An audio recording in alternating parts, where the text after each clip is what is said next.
next, Dan Jordan is our treasurer. He's going to just cover a little bit about our finances.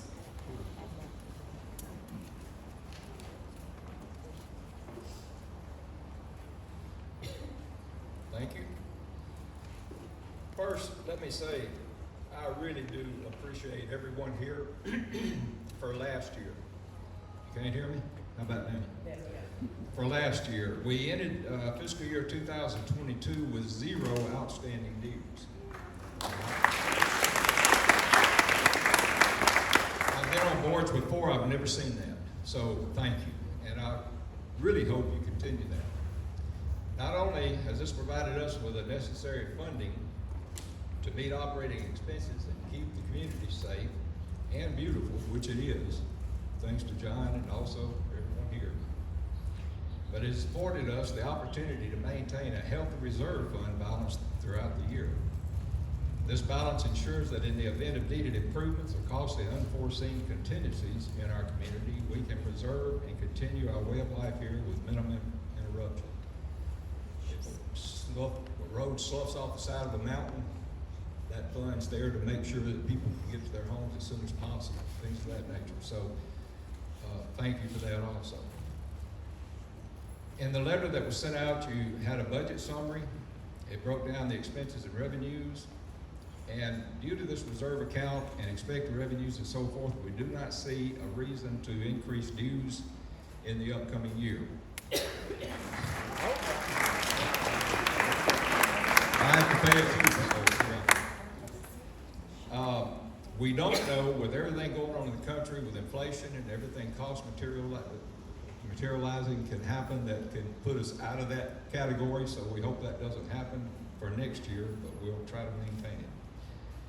We thank Whitlock and Company, CPA firm, they're going to continue to support LVPOA by receiving all the dues payments and supporting us in not only the accounting function, but many other ways.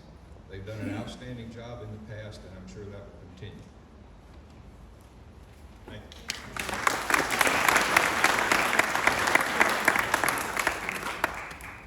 All right, this is the last report. The social committee is one of our visible committees, and what they do is they plan events that give us an opportunity to gather and interact, because in our community we often only see our neighbors in passing as we drive through, or if we happen to see them at the trash compactor at the same time. So our social committee is the group that tries to find ways for us to come together. The annual meeting is one of those ways. They helped with organizing this. They've done our registration. They have done ordering of lunches. If you RSVP'd to order a box lunch, you can thank them for that. And just so you know, those are, I believe they're out that way. Correct? Lunches are out that way, the way towards where you came in. There are some people who I know at times have to leave a little bit early before we finish up if the meeting goes longer. So feel free, if you had made your selection, you had selected a box lunch, you can take that to go, or what we hope will happen is that you will wait through the meeting and get your lunch and take this as an opportunity to spend some time with your neighbors. There are people here who I know probably don't often see each other, so if you have a chance to stay, that would be appreciated. And we also want to appreciate or thank the social committee for the Cinco de Mayo party that was held at Wild Laurel. That was the first big social-only event that we had in actually a couple years. So that was very well attended, and they just have excellent ideas and I think do a wonderful job of pulling us together. So I'd like to thank the committee, Kathy Rudd, the chairperson,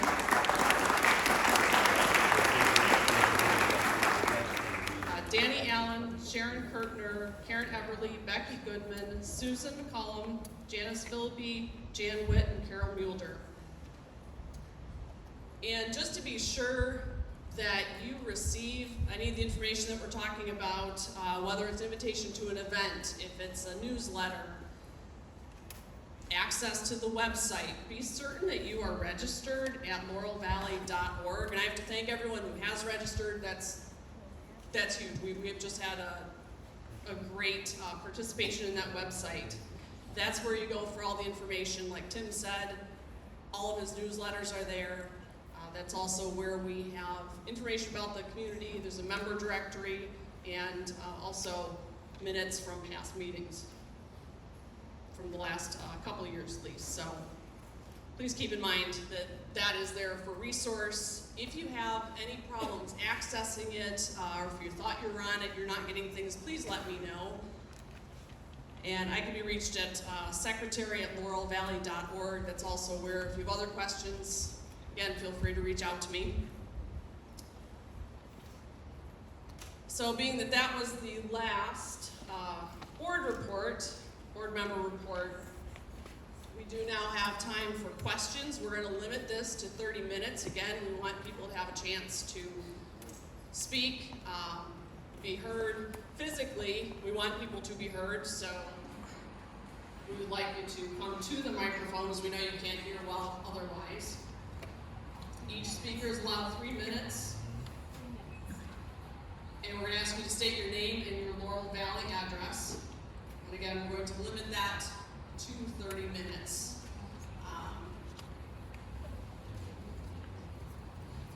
And these notes are at the bottom of your agenda as far as how we're going to operate that. So. My name's Melissa Carter, and I'm on 228 Tolliver Trail. Can you come down? I Can't hear it. Yeah, I think in the corners you can't always hear people. So.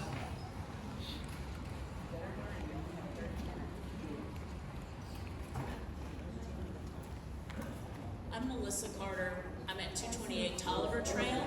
I'm as close as I can get without linking it.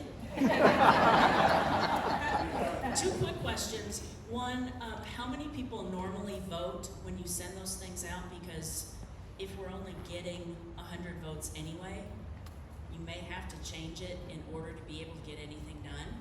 So I'm interested in how many votes we normally get. And also if we have any crime statistics for Laurel Valley that we would need to have a gate that was closed all the time. It just doesn't seem like it's a crime-ridden place to live.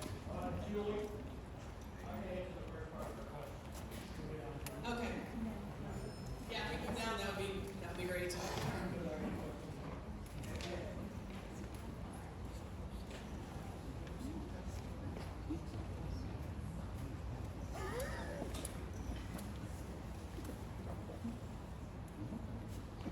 So my name's Dwayne Wilson, and for 4 years I served as the president of this board until last year. And about 4 years ago, in an attempt to change the restrictions, we mailed a post-paid postcard to every property owner that required that you simply take an ink pen and check yes or no and put it in the mailbox because it already had a stamp on it. And with the 456 property owners, we got less than 250 responses total and only like 80 yes votes because there was a big misunderstanding. So that's the first part of Melissa's question. So.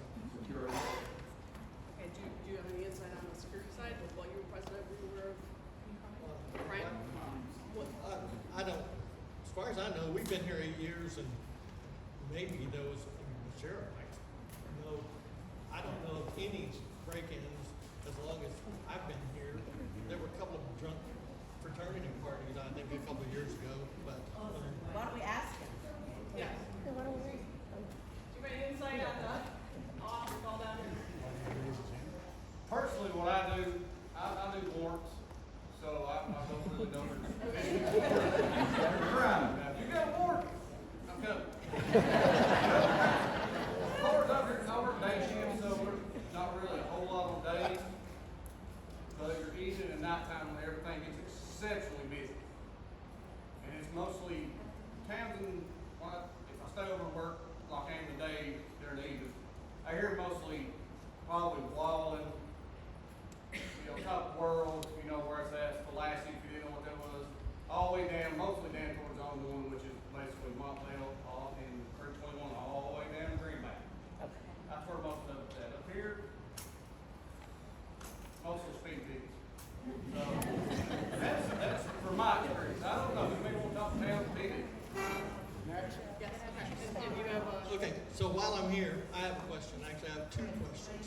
The first one is, what's the status on the Crocker and Donaldson litigation?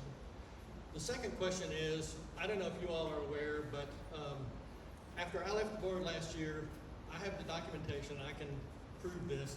Scott Mason is the one that on his own volition canceled the guard contract, blamed me for it. In November and December, the board minutes reflect that I signed the agreement with Chester Richardson when I had left the board illegally, which was blatantly untrue. I went to the courthouse this week and pulled the document.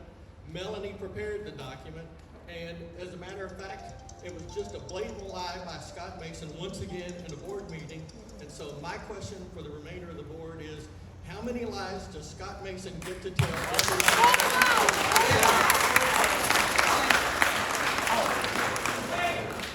Before you leave, I got a question for you. Okay. You said that you got 200 some odd votes. Now, am I right that we're voting on this amendment and you still need 2/3 or over 300 votes to have it Because it changed? didn't pass. We didn't get enough votes. I mean, Okay, but what I'm saying is what makes us think we're gonna get more votes? I was trying for 9 years, Melanie will attest to it, I'm Lou Charette, Melanie, by the way, in case you don't remember me.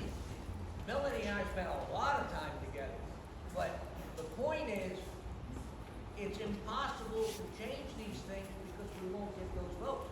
But the biggest concern I have is that you won't, with the new thing, you're only gonna get need 20% or 100 people. That's 20% of the population. Why does the rest 80% have to live with it? Well, Lou, I agree with you, because when we tried to change it 3-4 years ago, the change was to reduce it to 1/3 of the property owners, but require 75% approval instead of 2/3, which I think is more equitable. The problem is, I don't think we're ever gonna get 300 people unless we take a year-long process, and we've talked about this for a long time, to just browbeat people to return a card, and we talked with Melanie about how long can you leave it open and everything else. But it's gonna be a problem forever because people just don't respond. Well, why can't we do 50% instead of 2/3? Well, so this is your opportunity to return that ballot that says, are you voting yes or no for the amendment? And we have the people who have actually brought up some very good comments. They've emailed to say, hey, I understand what you're trying to do. This is what I would propose, and this is how I'm voting. So again, you are encouraged to vote. Okay, can I ask Concerning your one ballot. question? And if you Who want, has the non-vested property to count the votes? I wanna know who's gonna count the votes and how right now it's gonna me. count it. I'm counting the votes. You are? I am, yes. Who else is gonna be doing, who's the overseer? Make sure that we have property owners who can vote. Like I said, I am counting them, and that's the answer I've got for you today. We do have another person to speak, who is up here at the microphone. Just respond to Dwayne's question about the Crocker Donaldson litigation, and that involves the issue of short-term rentals in houses, like having a room for rent in Laurel Valley, not short-term rental of a whole property. And we have been sued over that by 2 owners. That is still in discovery, and I believe we have a court date later this year. Okay, so that's ongoing. Hi, my name is Donna Thrasher, and I live at 140 Kelly Ridge. And I'm at 140. Sorry. Can you hear me? Okay. I'm a little nervous, sorry. And I'm also, I guess, trying to understand what's going on, and I'm seeing both sides of things. So my question is to Attorney Melanie Davis. I have 2 questions. One is, as a homeowner, can we view correspondences from your law firm advising the board about the 1998 and 2006 settlements, and excuse me if I don't know all the legal terms, relating to the current issues? Okay, that's my first question. My second, because earlier it was, and we all know that the board's making decisions based on advice from the law firm. So I feel that we're in the dark as homeowners, what's being advised and what's not being advised. So it's difficult for us to get a full grasp of what's going on. And, okay. Be glad to respond to that. As far as the correspondence from my office to the board, it is attorney-client privilege, but the board can waive that privilege as to any particular correspondence, or they could ask me to send a letter to everybody with explaining my advice. So in general, those are privileged because you want to be able to have free exchange of information between attorney and client without having to worry about that material later coming back at you if there's some sort of a lawsuit. But that privilege is waivable if the board decides to waive it as to any particular letter or correspondence. How do we go about, is that a vote? How do we go about? That would be a board vote, yes. No, then it's, I think you would look at particular correspondence and decide whether or not you want to share that with the group, and that would be a majority vote of the board in that decision. So you can ask your board. Yeah. And my second question again is, and again, excuse me, I don't know all the legalities. Did all the plaintiffs named in the 1998 lawsuit need to be involved in the 2006 amended judgment to legally change the 1998 settlement? What was the settlement? The issue that was put before the court, and what is going on here is there was a big lawsuit, right? It was filed actually in 1996 between the association, former developer Regal Real Estate Company, and Mr. Heinsohn and some of his related entities. There was there were two separate settlement agreements. One was with Regal Real Estate Company in 1998. There was a second one with Gil Heinsohn and his entities later that same year. The agreement with Regal Real Estate Company was later amended as to issues only with Regal Real Estate Company about land, security, those types of things.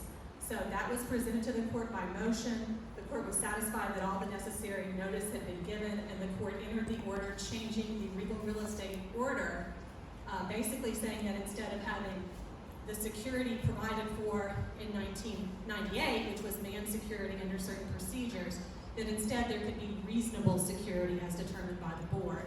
Mr. Heinsohn's agreement just says that he had to go along with whatever Regal Real Estate Company agreed to as to security. So, I don't know if that answers your question, but that's what happened.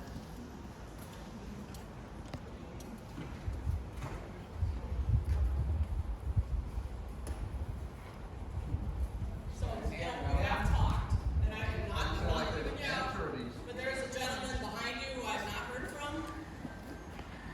Yes.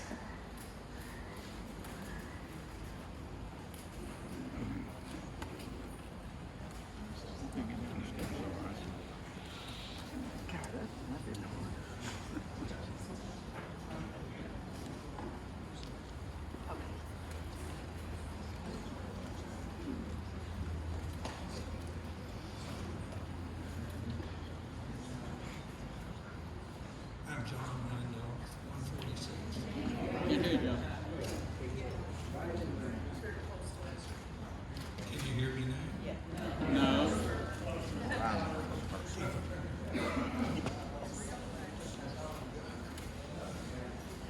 How about now? That's better. Okay.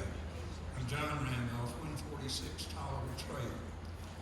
I've got 3 questions. One is that before I start, there have been speed bumps placed on the other end of Tolliver Trail. The first question is, who put them there? The second question is, did they have approval from the board to put them there? And if they didn't have approval, why hasn't the board done something to get rid of them?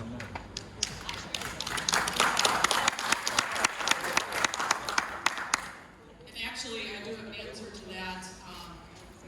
That was discussed at the board meeting meeting, and there is a plan to address that situation in a manner that is more workable. I don't have the details of it, but yes, that is something that is on the agenda for our Monday night meeting.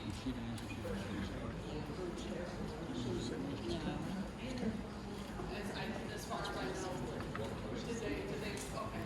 So your first question was, did they approve those speed bumps? Yeah. And the board found out about those after the fact. Individuals that live there. It's not Individuals that live there. It's not approved. Yes, yes. So and again, that's, we have a board meeting and we will be bringing that. There's a strip there. There was a strip there that was worn down, if I understand that. And I'm not the road person, so. All right.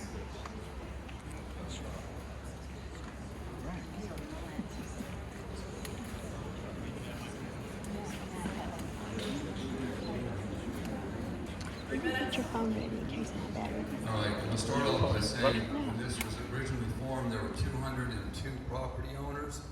181 of them came together to form those restrictions in 85-530. I'm going to say that the example used, well, you have to get a form to paint your house. Well, then why don't we vote on removing that requirement out of restrictions instead of a vote of changing all the restrictions and everything. It's not necessary. Letters have worked well for 36 years. Let's tune them up. Let's not throw them out. Okay, next thing I want to say, I do have a problem. And I didn't want to get into this, but he said, you have a problem with me. I do have a problem. Problem is one person is in charge of issuing the passes. I've requested multiple times by email, by the phone number there, and by agent to get passes through there, and I've not been granted passes. Earlier, when I owned a house on Wright Terrace, 3 times they gave me passes that did not work to the gate. I'm tired of that. Number 2, an incident happened here recently where an agent representing an owner arrived with a crane to go through that back gate, which is supposed to be open during the day. They could not get through, could not reach anybody. Finally, a neighbor was nice enough and showed the grace of allowing their card to be used to let that crane through to set the hot tub. They left. Everything was fine. And next thing is this gentleman canceled that neighbor's card because they didn't call him. Now, we're not kids here. And we don't need to have our easements controlled like that and then punitively, as punishment, told them they had to drive around for 3 months. Who would like that treatment? Who would do that to their neighbor here? So yeah, I am frustrated. I am mad. I don't like being told I can't use an easement that I have a judicial order that allows it. I don't like being told I can't use an easement that is in fact defined and recorded. And I also, knowing that I have that easement, don't like the fact that this cancel culture, one person gets to give cards, one person says, I'm canceling your card, I'm going to punitively punish you if you don't do what I say. This is wrong. Wrong. So whether you like me or him or whatever has nothing to do with it. There needs to be a process of here's what happens if, here's how we enforce it. I have no problem with moving the technology to the back gate, and as long as they keep honoring the 78 agreement. I have absolute policy with my easements being messed with. I'm not a lemming to go running over and say, yeah, you can just be in control of my access or my data. And I have one question to ask. Is there a license tag reader on any of our gates that gives you information outside of simply videoing it? It's a yes or no question. No. I insist that stay that way. I don't want my data mined.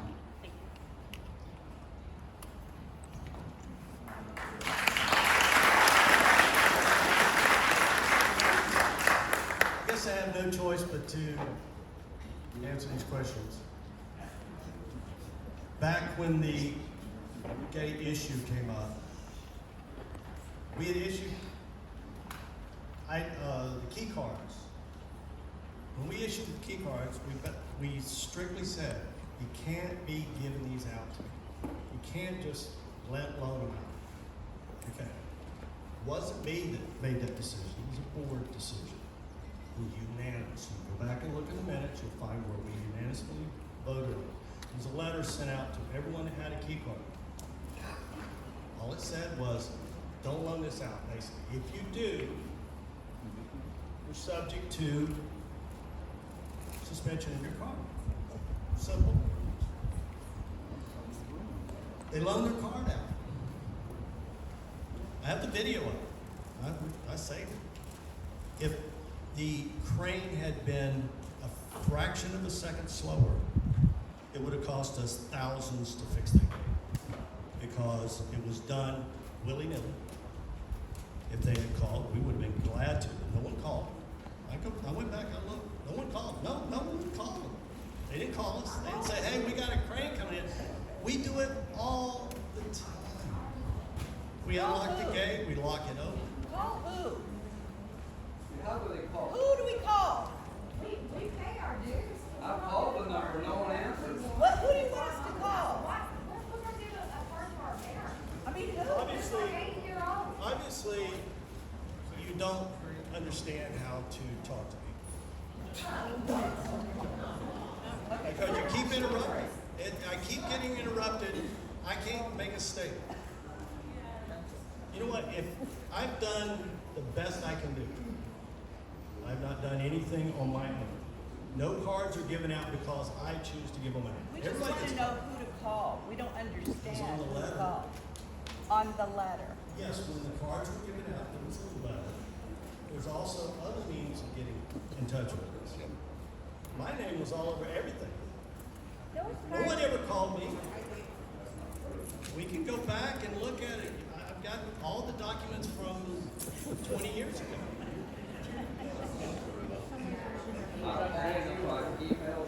I've not received one call or one email from Mr. Winston. I'll show you the records. I'm gonna produce them on Laurel Valley Facts, so y'all can see this in my group. Sir, do you want it now? Yeah, please.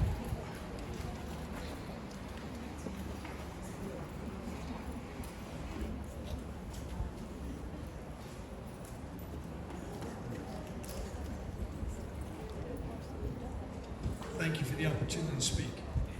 My name is Jim Lorari. I'm at 121 Mountain Loft. I have actually, as well as the security questions as well.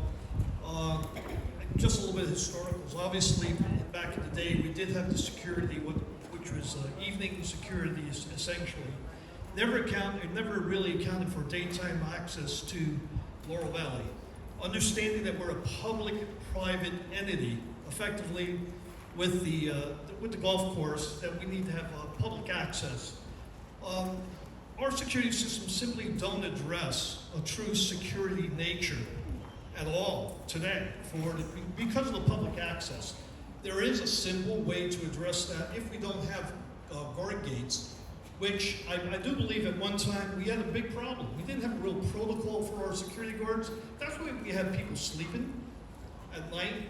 Okay, I've had my home here for over 20 years. I've seen good security. I've seen bad security. This past security in the past year or two was horrible. Previously, our security, we had halfway decent guards. They cared about the community. They actually were a good ambassador for the community. And this is what we're missing today. Okay? With the security system. But one way to address the daytime issue, and I would place this back to the golf course owners, is that, and you know, this is a partnership, would be to have full-time gate closure. Give an access code, a generic access code from 6 a.m. to 10 p.m., which is solely for people who will be going to the golf course. So they would have to enter that. Why do I say this? Simply so that they have to stop at the gate, they're going to be pictured, their cars are going to be captured, the license plates will be captured, and they stated they were coming into our community to actually go to the golf course. If there's an incident later on, okay, these people never went to the golf course, at least you have proof of an entity. It's not the best solution, but at least provide some level of security where the gates are always closed. Because right now, anyone can come in from 6 to 10 p.m. It makes no sense having the gates at all. You know, we spend all this money on the gates. Let's use it properly. And I really would prefer to have guards myself, okay? Full-time guards. That's just my own preference. Let's spend the money on it. I mean, this may be an impact to our dues, but this, when I bought my home here, I bought it with the intention that there was going to be security. I knew it wasn't armed security, but it was security, and that was the premise. And I really, you know, Tim, I know that you had sent out messages that that this was the intention of doing things, but we never had a vote to remove the security. That was my problem specifically today. And I don't think it was legally done. I chaired my own board at my corporation at one time. And some of the things that are being done in this board here, I don't believe are fully legal with the intent of the actual bylaws that were in place. So I'm not sure of how this board is being run. I do appreciate all the time and efforts that people have been putting in. It is your time and effort, but you did ask to be on the board. You were voted in, so you have an obligation and fiduciary requirement for the people who you represent on the board. Thank you.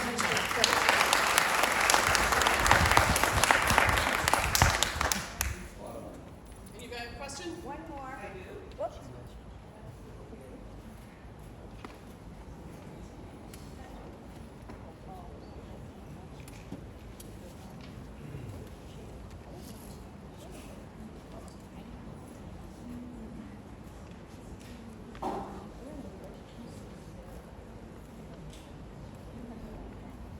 I got a quick question. Anybody got a leash?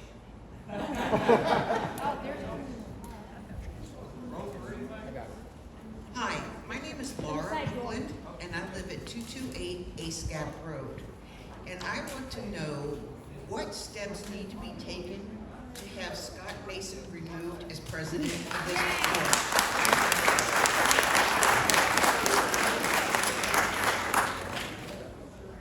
I have the answer.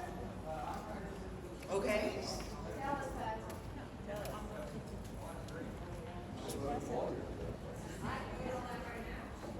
Well, do you want to know legally? So we need a special meeting. Well, so Officers are elected by the board and they can be removed by the board from their offices, not from their director positions, but from the positions of like president, vice president, secretary, and treasurer. That's legally how that works.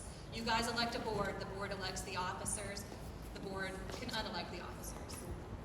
but the board cannot remove a board member. Yes, they can under 85-530, that is simply not My correct. name is Patsy It's Hunter. black and white. My name is Patsy Hunter.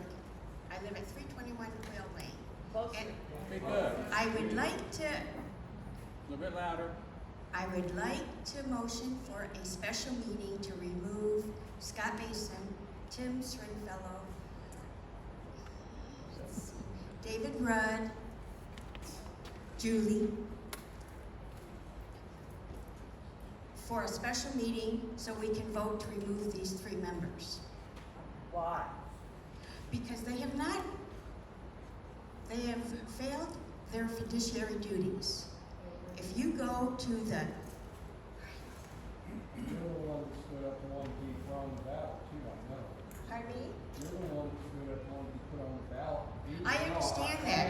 I understand that. Nobody here stood up. That's Said not they wanted to true. go I on the put her ballot. on, and she didn't know I was gonna do it. Yeah, I believe that. I'm good with you.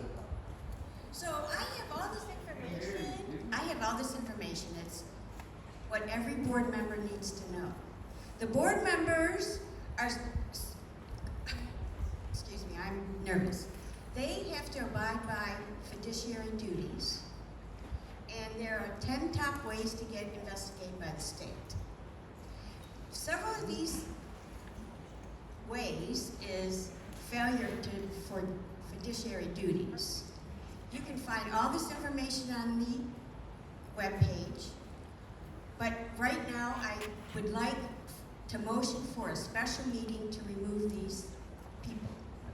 There there's a legal, you certainly have a legal process if you want to have a special called meeting, but that requires the signatures of at least 10% of the owners, okay? That's the process by law.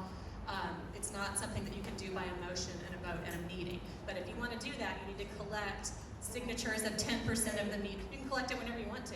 And then submit that to the board, and then the board would then have an obligation to call the meeting, okay?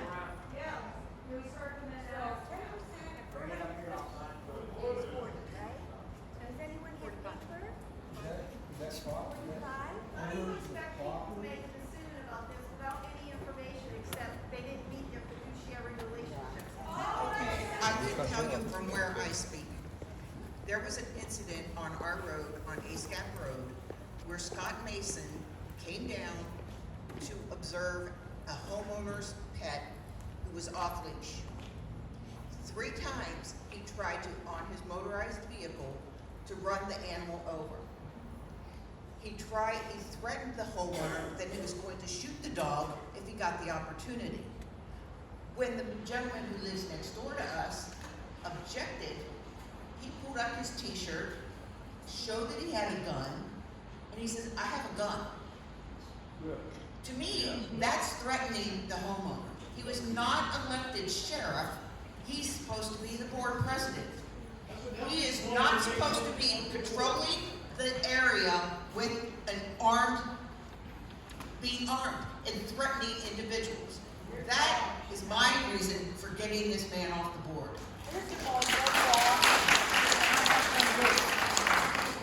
There's leash laws.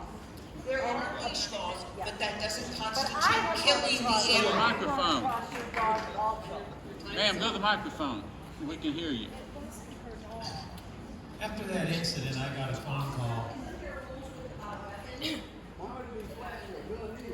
Hang on a second. Please hear me out. I got a phone call from a resident in that area. He mentioned to me that the dog owner routinely allows his dog to run through the neighborhood. It's a big dog, and anytime it hears loud noises, it gets very aggressive. He's chased Mitz's crew when they were up there working. And since there's a leash law in Blount County, and that dog should have been tethered, had the dog been tethered, Scott would have never been called up there. The incident would have never happened. Hang on a second. Had the dog been tethered, Scott would have never been called up there. Now the gun issue is a different question, but the fact that he riled some people up there, he would have never been called there had that property owner had his dog tethered. How do you react if this happened in your front yard? Because it happened in mine. Well, I'm He personally, does not need to bring a firearm when he is dealing with residents of this area.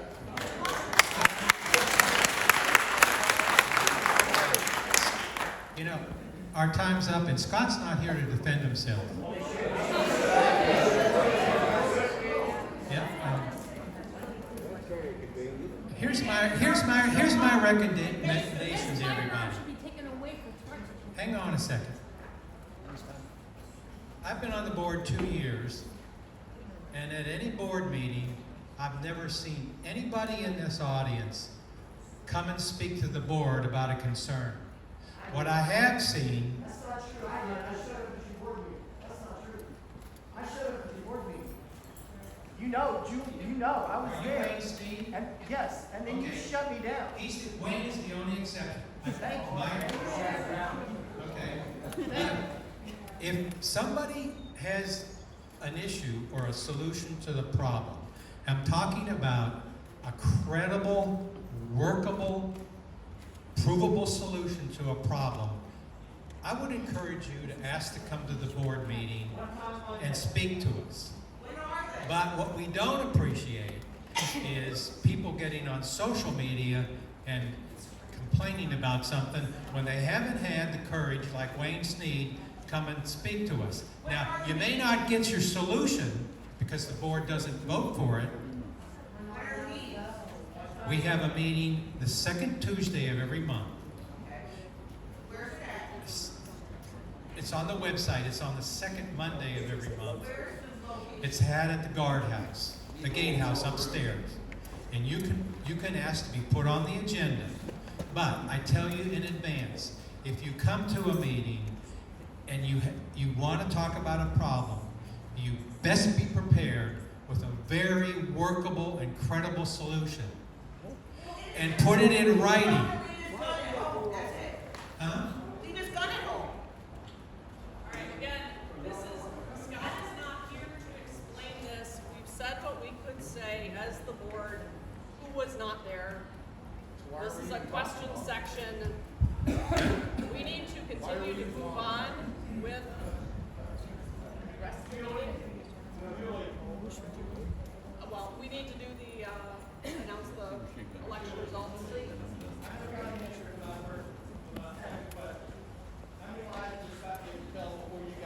You have a chance today, because you're gonna elect officers after this meeting. So today, the 4, 5, and 6 whenever you elect officers, you have a chance to make a difference. And I think the mood in the room is you perhaps could step up and take the job, but Scott needs to be pushed to the end of the bench and serve out his 2 years as a director and shut up and leave everybody else alone.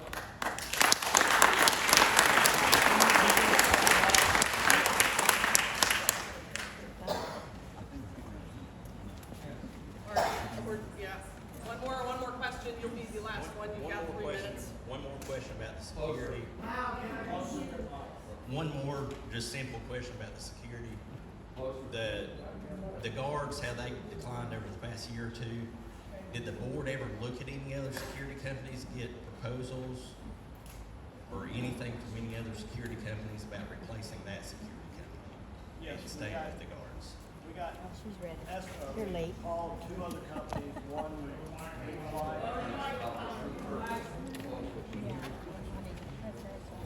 we called 2 other companies, one never replied, the other one was out of Knoxville, they didn't serve this area. They were gonna get back with us with a possible price. We never heard from them. The only one was Allied United, which is one of the big ones. They were basically buying up everybody. So they were the ones that were kind of in control of this area. And they told us that they would continue to supply the guards. This was a company that we've been using, for many years. It had been bought. It was Murray, then it was U.S. Guards or something like that, U.S. Security, and then went to Allied United, which is a very big company. And that was it. They said, "Here, we'll provide them. Here's the price." We said, "Well, can you get them?" And they said, "We'll try." Then it came up to a point where they got them, but they weren't showing up. I mean, we could have gone out of state, gone to big national corporation, but that would have got away from our local, field that everybody seems to like. So. Solid ground security, local company made up mostly full-time law enforcement and a very huge staff. I sent you a written offer to staff it, and you didn't even reply to me. And I'll post that on Laurel Valley Facts for the same budget they had. This is simply not true, and I'll give you the proof of it on Laurel Valley Facts.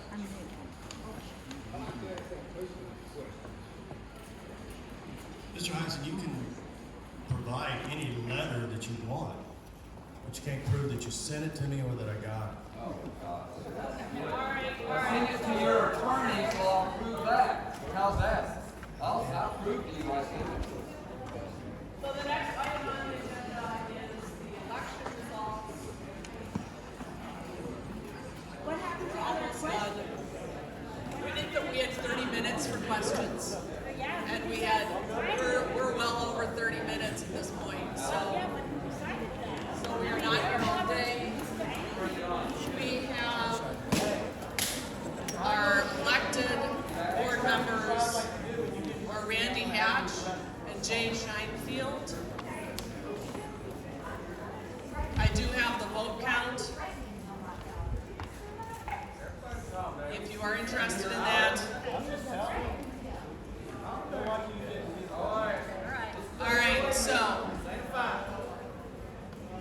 that is the last item, is that Jay Scheinfeld and Randy Hatch have been voted onto the board.